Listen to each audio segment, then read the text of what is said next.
Dirt track racing American style, fast and spectacular. But virtually the only dirt track racing in Britain is for bangers and stock cars.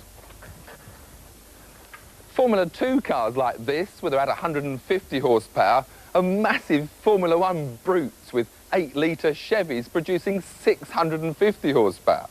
But now there's a move afoot to bring midgets to Britain.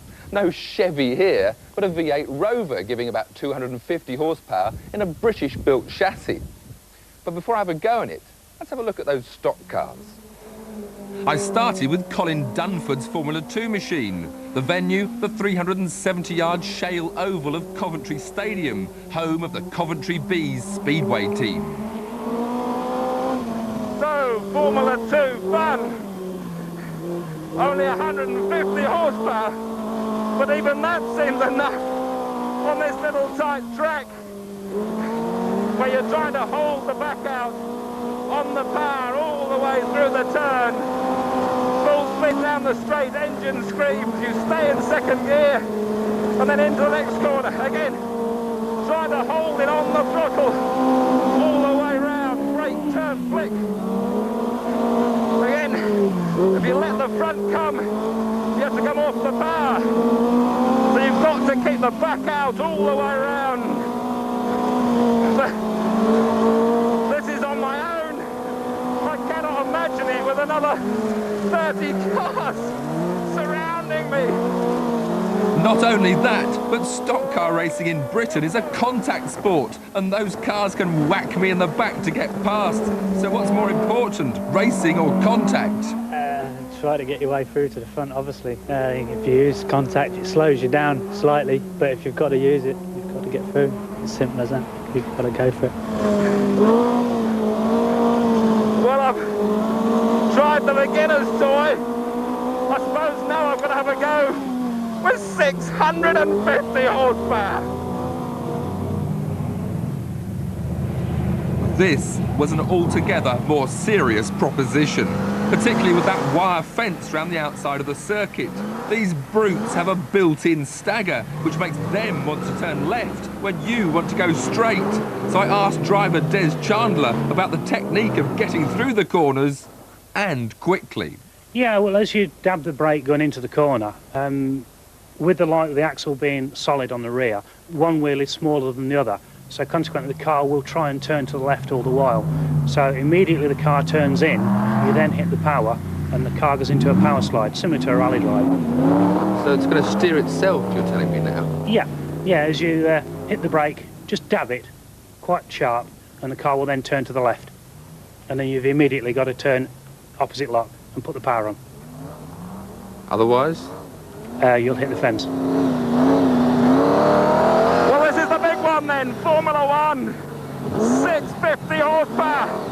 It's heavy to drive, and you've got to have your wits about you. Brake, it turns in on its own.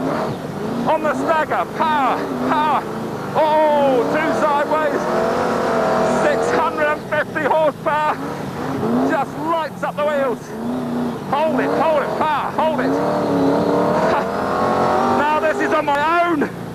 I can't imagine that you could have 30 cars and have people knocking into the rear, knocking into my rear bumper, piling me off the track. Oh. I could enjoy this. Hang on a minute though, I'm supposed to be trying out a British midget race. It's time I parked this monster and had a word with Arnie Johnson, the Swede who lives in England and is trying to promote an American racing formula. It's a very old dream. I worked in the States in the 70s, watched it every Saturday night, got hooked on the idea and tried to have it in England and in Europe. Midget car, they have 14 different governing bodies in America. And it's tens of thousands of competitors, and it's televised in some American local television, and it's the largest televised American motorsport. I was beginning to be won over by Arnie's enthusiasm for these midgets, but I had a feeling driving one would mean learning a very different technique. Now this is a bit more like a racing car cockpit. Mind you, that steering wheel's a bit of a bus driver's angle.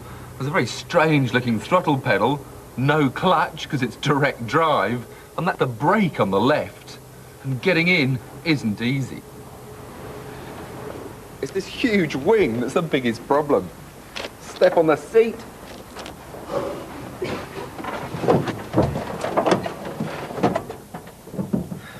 Mind you, once in, it's actually quite cosy. Now that funny looking throttle pedal is so that if it jams open, you can lift it off and shut the throttle down. The left foot brake operates only one brake at the rear. That's because it's a solid rear axle, but also only one brake at the front, and that's on the left wheel. Let's go and find out why.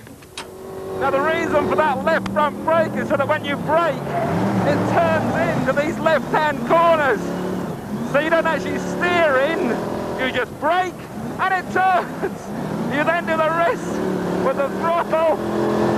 Power, power, power. Brake, turns, power. Now this is a gem of a little toy. It's not as big or cumbersome as the Stockers, and it's just a delight around this shale stadium. Set the car in, hit the power.